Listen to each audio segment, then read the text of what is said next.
اور بات مکمل ہے۔ ایک عالم دین جنہوں نے پاکستان کی سرزمین پر پڑھا اور وہاں سے پڑھ کر فلسطین پہنچے، وہ عالم دین تھے، ان کے ساتھ کیا کچھ گزرا، اور نتیجے میں اب جب وہ حالات سے دوچار ہیں تو انہوں نے خط لکھا ہے، وہ خط عالم اسلام کے نام ہے۔ ایک ایک لفظ اس کا آپ کے دل کی دنیا پہ دستک دے گا، توجہ سے سماعت کریں۔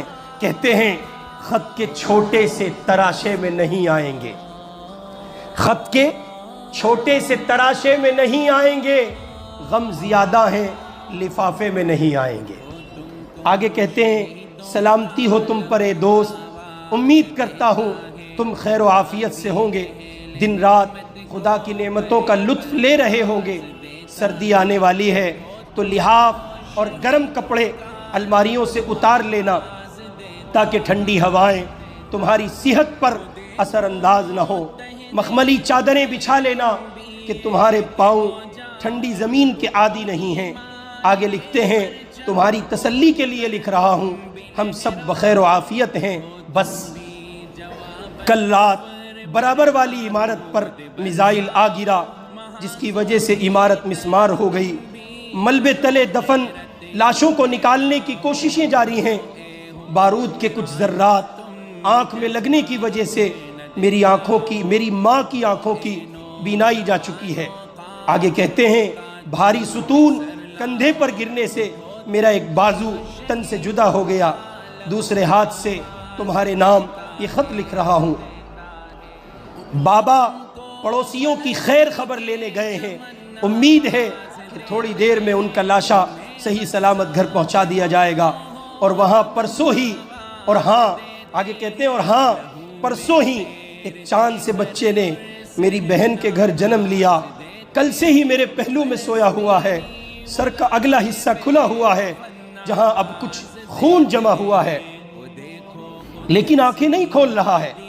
سوچا تھا جب بولنے لگے گا تو پہلے میرا نام پکارے گا، لیکن ابھی تو صحیح سے رونا بھی نہیں سیکھا تھا کہ سو گیا۔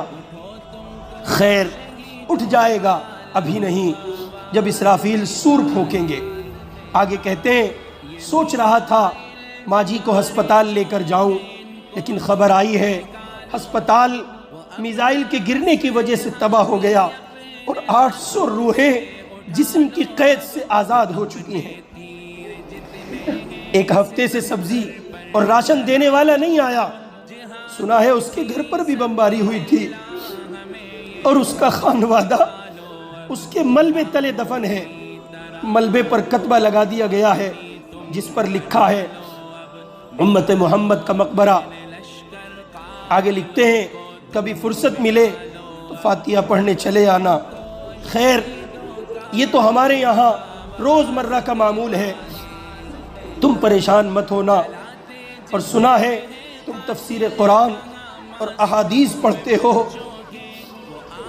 ایک حدیث ہے جس میں حضور نے فرمایا المؤمن کا جسد واحد، پوری امت ایک جسم کی مانند ہے۔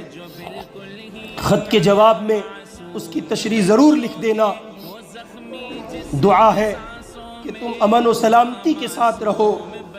آگے لکھتے ہیں اچھا سنو، باہر ہیلی کاپٹر کی آوازیں آ رہی ہیں، شاید اب ہمارے گھر کے گرنے کی باری ہے، زندہ رہا تو تمہارے جواب کا منتظر رہوں گا، اور اگر مر گیا تو میدان حشر میں تم سے جواب مانگوں گا۔ اہل اسلام کو میرا بہت سارا پیار۔ خط من جانب آل غزہ، لاشوں کا شہر۔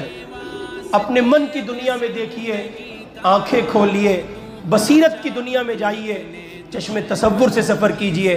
یہ سب کچھ آپ کے گھر میں ہوا ہوتا تو آپ پر کیا بیتتی؟ آپ نے اپنوں کے لاشیں نہیں اٹھائے، آپ نے پیدر پہ جنازے نہیں اٹھائے۔